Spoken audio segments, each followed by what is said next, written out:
25 সালে আমরা ব্যবসা বড় করতে চাই, ব্যবসা বাড়াতে চাই, কিন্তু ব্যবসা বড় করার জন্য যেই কার্যকরী কৌশল প্রয়োজন সেটি কি আপনি খুঁজে পেয়েছেন? দেখবেন যে ও ওর বন্ধু-বান্ধব সবাই নিয়ে কাস্টমার ধরে ধরে আপনার দোকানে নিয়ে আসবে। আসসালামু আলাইকুম ওয়া রাহমাতুল্লাহ। আপনাদের সাথে আছে মাসুম বিল্লাহ, ফাউন্ডার অফ রাহিদিন। আর 2024 সাল কিন্তু শেষ, 2025 সাল এখন। আর 25 সাল নিয়ে কিন্তু আমাদের কাছে অনেক ধরনের পরিকল্পনা আছে। 25 সালে আমরা ব্যবসা বড় করতে চাই, ব্যবসা বাড়াতে চাই, কিন্তু ব্যবসা বড় করার জন্য যেই কার্যকরী কৌশল প্রয়োজন সেটি কি আপনি খুঁজে পেয়েছেন? আর যদি খুঁজে না পেয়ে থাকেন, ইনশাআল্লাহ আজকের ভিডিওতে আমি এমন চমৎকার 3টি কৌশল শেয়ার করব যে কৌশলগুলো অনেক ছোট এবং সহজ, বাট আপনার ব্যবসা বাড়াতে অনেক বেশি সহায়তা করবে। সো কৌশলগুলো শেয়ার করার আগে যারা আমার চ্যানেলে এখনও নতুন আছেন, দয়া করে আমার চ্যানেলটি সাবস্ক্রাইব করে বেল আইকনটি বাজিয়ে রাখুন, যাতে নেক্সট টাইম আপনি আমাদের ভিডিওগুলো মিস না করেন এবং আমরাও আপনাকে হারিয়ে না ফেলি। চলুন তাহলে শুরু করা যাক। 1 নম্বরে মার্কেটিং বাজেট। কিন্তু বিশেষ করে আমাদের ঢাকা এবং ঢাকার বাইরে শোরুম ওনাররা এই মার্কেটিং বাজেট শব্দ শুনে জানি কেমন একটু গোলমাল বাকিয়ে ফেলেছে, কেন মার্কেটিং বাজেট আবার কি ইত্যাদি। শোরুম ওনাররা বিশেষ করে আপনি একটু খেয়াল করে দেখবেন যে 2010 সালের আগে বা 7 আগে মেট্রিক পরীক্ষা দিয়েছেন, তাদের কিন্তু একাডেমিক বইতেও কিন্তু একটা মার্কেটিং টার্ম ছিল যে কি প্রোডাক্ট প্লেস প্রমোশন প্রাইস। অর্থাৎ আপনি ভালো একটা জায়গায় দোকান নিলেন বা ভালো একটা প্রোডাক্ট কিনলেন, এরপরে কিন্তু প্রমোশনের বিষয়টা চলে আসে। কিন্তু 2025 সালে কিন্তু মার্কেটিং অনেক বেশি অ্যাডভান্স, আর সেই তুলনায় আমরা কিন্তু দোকানদার একেবারে মার্কেটিং বাজেটেই করতে রাজি না।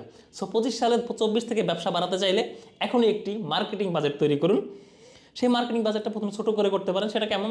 ধরুন আপনি মাসে 5 লক্ষ টাকার প্রোডাক্ট কিনে দোকানের জন্য, সেখানে তার 5% টাকা, অনলি 5%, 25,000 টাকা, 25,000 টাকা মার্কেটিং বাজেট রাখতে পারেন মান্থলি। এখন কথা হলো যে টাকাটা আপনি কোথায় কোথায় খরচ করবেন। অনেক ওয়ে হতে পারে, আমি সিম্পলি 2-3টা ওয়ে বলতেছি। ধরুন আপনার বাজারে ভালো একটা জায়গায় দোকান আছে, আপনার দোকানে টিনেজ লেভেলের ছাত্ররা কেনাকাটা করতে আসে। আপনি একজন ছাত্রকে বললেন যে শোনো, তুমি তোমার ক্লাসমেট বা অন্য বন্ধুদেরকে আমার দোকানে নিয়ে আসবা। যত বন্ধু তুমি নিয়ে আসবা, তারা যত কেনাকাটাই করুক না কেন, প্রত্যেক বন্ধুর জন্য তুমি বা প্রত্যেক কাস্টমারের জন্য তুমি 100 টাকা করে ক্যাশব্যাক পাওয়া। হ্যাঁ, এরপরে দেখবেন যেটা শুধু বুঝায় বলেন, দেখবেন যে ও ওর বন্ধু-বান্ধব সবাই নিয়ে কাস্টমার ধরে ধরে আপনার দোকানে নিয়ে আসবে। এরপর আপনাকে টাইম ক্যাশব্যাকটা বা ওদের টাকাটা ব্যাক দিয়ে দেন। এই টাকাটা আপনি খরচ করেন আপনার মার্কেটিং বাজেট থেকে। সেম কাজটা আপনার দোকানে মহিলা কাস্টমারদের ক্ষেত্রে করতে পারেন যে ভাবি আপনি আপনার বান্ধবী বা বন্ধুদেরকে নিয়ে আসেন, বান্ধবীদেরকে নিয়ে আসেন, প্রত্যেক কাস্টমারের জন্য আপনি 100 টাকা করে পাবেন। এরপর আপনি করতে পারেন যে আপনার এলাকার দোকানের কাছাকাছি কোনো জায়গায় খেলা হচ্ছে বা সাংস্কৃতিক অনুষ্ঠান, সেখানে আপনি ছোটো ছোটো স্পন্সরশিপ করতে পারেন 10,000 15,000 টাকা দিয়ে। ধরুন ওয়াজ মাহফিল হচ্ছে, সেখানে গিয়ে আপনি যারা ভলান্টিয়ার তাদেরকে জার্সি দিতে পারেন। এই ধরনের সামাজিক কাজে আপনার মার্কেটিং বাজেটটা ছোটো ছোটো করে খরচ করবেন। এরপরে কী হবে, এলাকায় আপনার দোকান নিয়ে কিন্তু একটা ভালো পজিটিভ ধারণা তৈরি হবে। সবাই কিন্তু আপনার দোকানের দিকে ঝুঁকবে যে গেঞ্জি তো কিনবই, তাহলে অমুক ভাইয়ের দোকান থেকে কিনি। সো এখন এই মার্কেটিং বাজেটটা তৈরি করে ফেলুন এবং সেই মার্কেটিং বাজেটটা প্রপার ওয়েতে ক্যালেন্ডার মাফিক প্রতি মাসে খরচ করুন। ইনশাআল্লাহ 24 থেকে 25 আপনার ব্যবসা বাড়বেই। আর নাম্বার 2, খরচ কমানো। সেটি কেমন? এটি একটু মাইক্রো অ্যাঙ্গেলে চিন্তা ভাবনা করতে হবে। সেটি হলো যে ধরুন আপনার দোকানে অনেক লাইট আছে, আলোকসজ্জা আছে, এটা দোকানের জন্য মাস্ট বি প্রয়োজন। বাট অপ্রয়োজনীয় কিছু লাইট থাকে যেটা একেবারে লাগেই না, বাট জ্বলায় রাখছে ওই যে দোকানদার স্টাফ ম্যানেজার বা কর্মচারীরা। আপনি একটু খেয়াল করে একটু নজর দিয়ে সেই লাইটগুলো অফ করে দিবেন। ধরুন আপনি পার ডে অনলি 100 টাকার কারেন্ট বিল সেভ করেন, বাট মাসে সেটা 3,000 টাকা এবং বছর শেষে সেটা 36,000 টাকা।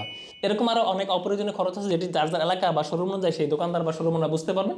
আপনি খুঁজে খুঁজে আপনার এই ধরনের অপ্রয়োজনীয় খরচগুলো কমিয়ে ফেলেন, দেখবেন যে মাস শেষে আপনার ভালো একটা অ্যামাউন্ট খরচ সেভ হচ্ছে। এটা 2024 আপনার যে রেভিনিউ আসছিল, এই 2025 সালের রেভিনিউতে আপনার বড় একটি পার্থক্য তৈরি করে দেবে এই অপ্রয়োজনীয় খরচগুলো কমাতে। এছাড়া আল্লাহ সুবহানাহু ওয়া তাআলা বারবার বলেছেন যে হাদিসের মধ্যে আছে, তোমরা অপচয় করো না, অপচয় করো না। স্যার অপচয় না করলে কিন্তু অটোমেটিকলি আপনার ব্যবসায় বরকত বাড়তে থাকে। সো ব্যবসায় বরকত পাওয়ার জন্য হলো আপনার এই অপ্রয়োজনীয় খরচগুলো একটু মনোযোগ দিয়ে কমানো উচিত। ইনশাআল্লাহ আল্লাহর পক্ষ থেকে আপনার ব্যবসায় বরকত আসবে। আর number 3, brain transfer. Brain transfer আবার কি জিনিস? আপনার ব্রেন খুলে কি অন্য জায়গায় ট্রান্সফার করবেন? না, সেটা বলিনি। 2024 সালের তুলনায় 25 সালের ব্রেনকে আপডেট করা, অর্থাৎ এই 25 সালে এসে আপনি 24-এর চিন্তা ভাবনা করলে হবে না, একটু ফার্স্ট চিন্তা ভাবনা করতে হবে। এটা করার জন্য আপনি অ্যাটলিস্ট সকালবেলা ফজর নামাজ শেষে তাসবিহ তাহলিল শেষ করে 20 মিনিট, কত মিনিট? 20 মিনিট সময় রাখতে পারেন আপনার নিজের জন্য, ব্রেনের জন্য, একটু চিন্তা করার জন্য, থিঙ্কিং করার জন্য।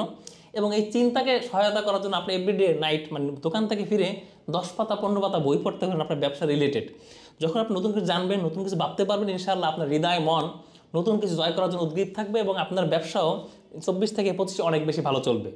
সো অনেক বেশি লম্বা ভিডিও না, মানে অনেক বেশি টিপস একসাথে শেয়ার না করে ছোটো ছোটো টিপসগুলো, এই 3টা টিপস কিন্তু আপনি যদি কন্টিনিউ করতে পারেন, ইনশাআল্লাহ 24 থেকে 25 আপনার ব্যবসা বাড়বেই বাড়বে, যদি আপনি কন্টিনিউ করতে পারেন। আর অনেকগুলো টিপস আপনি লিখে নিলেন বাট কন্টিনিউ করলেন, লাভ নাই। সেই জন্য টিপসগুলো ছোটো হোক বাট কন্টিনিউ করেন। সুতরাং আমরা একটু প্রিভিউ করি এক কথায় যে 25 সালের জন্য আমরা প্রথমে একটি মার্কেটিং বাজেট তৈরি করব। নাম্বার 2, আমরা হচ্ছে খরচ কমানোর চেষ্টা করবো অপ্রয়োজনীয় খরচগুলো। নাম্বার 3, ব্রেন ট্রান্সফার বা ব্রেনকে আপডেট করবো এভরিডে। ইনশাআল্লাহ এই 3টা কাজ কন্টিনিউ করতে পারলে আমাদের ব্যবসা অনেক বেশি ভালো হবে। আর ব্যবসা ভালো মানে আমাদের জীবন ভালো হবে, সমাজ এবং দেশের জন্য ভূমিকা রাখতে পারবো। সো আমাদের ভিডিওটি কেমন লাগছে অবশ্যই কমেন্টস করে জানাবেন এবং ভিডিওটি শেয়ার করে অন্যদের মধ্যে ছড়িয়ে দিবেন এবং চ্যানেল থেকে বেরোর আগে অবশ্যই চ্যানেলটি সাবস্ক্রাইব করে যাবেন। আল্লাহ হাফেজ।